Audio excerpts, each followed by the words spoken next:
Hey, this is Jim at freechartvideos.com. It is a little after 4 o'clock, Monday afternoon, November 29th, 2010, and it's time to take a look at the S&P chart.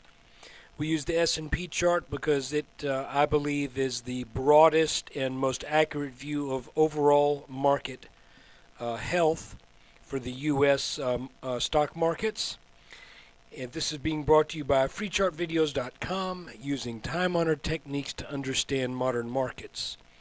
And read the little disclaimer there, the gist of which is you're a grown-up and you shouldn't just take anybody's word for anything. These are just my opinions. I'm not a licensed professional. I'm just a guy that draws lines on charts. So let's look at the S&P 500.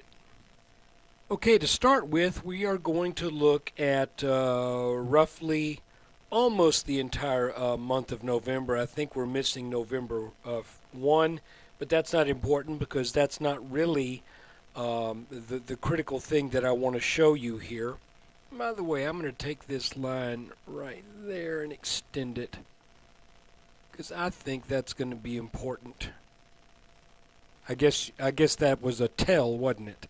The fact that I extend this line told you I'm thinking it's going to get tested. I believe it's going to. And but let's take a look at the chart, and we're going to take kind of this mid-range view. Then we're going to look at just what happened over the past couple of days, because that's very interesting too. The first thing I want to remind you of is that we were in a descending channel once we hit roughly 1226 or 1227, and this took prices out of an ascending channel that is defined by these two dark green lines. That channel then sold down in a channel defined by these red lines, broke the ascending channel. The question then became, are we doing a reversal here or are we doing a consolidation? And with this descending channel broke to the downside, you'll recall that I mentioned on the 17th that it's not that difficult for prices to climb back into a broken descending channel when the break was to the downside. What is much more difficult is when you have a descending channel that breaks to the upside. Now I want to show you, even though we did trade a little under the top line here, very briefly here, we did for almost the entire day here on the 23rd, but still prices bounced out of there, came back, retried that a roughly 1198-ish level, and then on the short day Friday, we had more selling. We had really some strong selling this morning, but I want you to look at where that bounced. Remember where we drew this line over these peaks. 1, 2, 3, 4 peaks. And then tested, broken for a short spell, came back, broke over it again, came back today, and look where that bounced. It bounced right on that line. I did not redraw that line. That is where it bounced. And so I was looking at this. I'm long, and I'm thinking is first thing I'm doing after the market's open, I'm thinking our bounce may be here. But when that broke down, I looked at it and I said, you know, if anything, if I were in cash right now, I would be buying here. So I'm not going to sell. And most of my positions are still, well in the black. So I'm not selling here. I believe this is a spot to buy. But I'm out of cash, so I'm not buying. I'm holding. And then we entered a pattern of trading that after a while, come to Daddy, there we go. After a while, it became pretty apparent that we were either making a consolidation triangle and look at these darker blue lines. I'm going to make that one a little bit darker so it stands out more. We are either making a consolidation triangle that's going to break down and take prices down again, or we are in a reversal. Now, I started thinking reversal when I saw this line break right here. You can see we had this peak, and then it got held up here. That broke, pulled back, came back, and then I drew this line over these three small peaks. Again, this is just looking at the 2-minute chart. And I said, you know, I'm going to feel pretty good about this. If this line breaks, then I think we're definitely going to head back up to test this upper line on this triangle. And then if that line breaks, I believe we may have found our bottom. At least for today or the next few days, we found the bottom.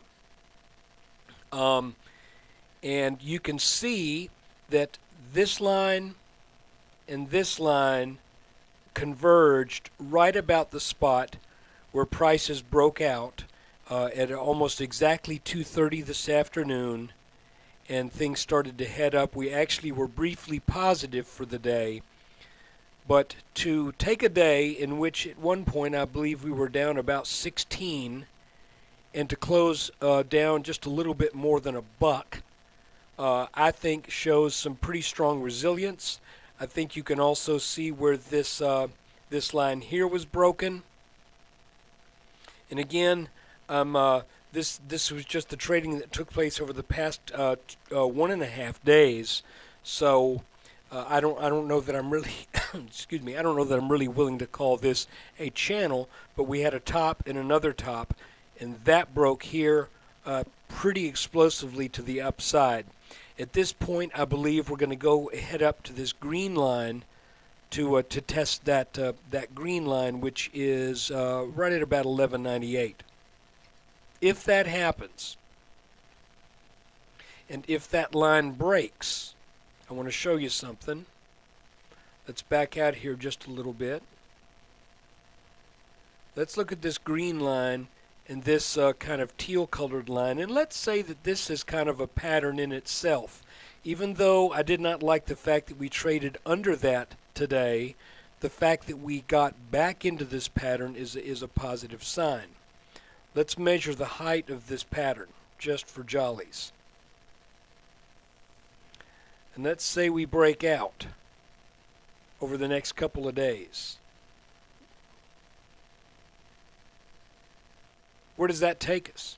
Well, that takes us back to an area where we would likely test this line that I just highlighted. And that also, coincidentally or not, would be a back test of that broken channel.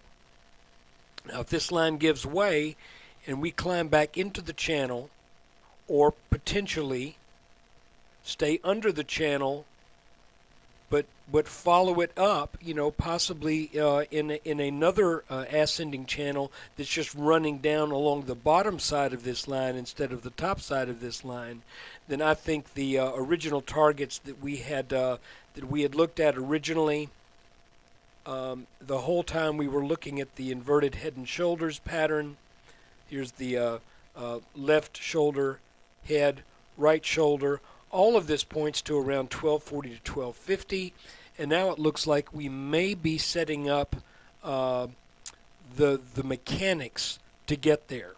So anyway, this is the S&P 500. I hope you enjoyed the video.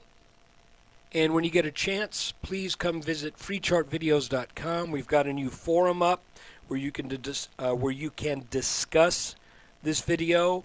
You can also start your own topics, get opinions from other users on things that you might be interested in. This is a work in progress. I've only been having this website for about a month and a half, and it's already doing quite well, but it needs to do better.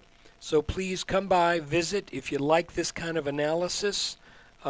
Support us with your presence on the website, and also tell your trading friends and partners about what I'm doing, especially if you think it is a valuable tool in helping you to understand these markets. Take care. Thanks for watching.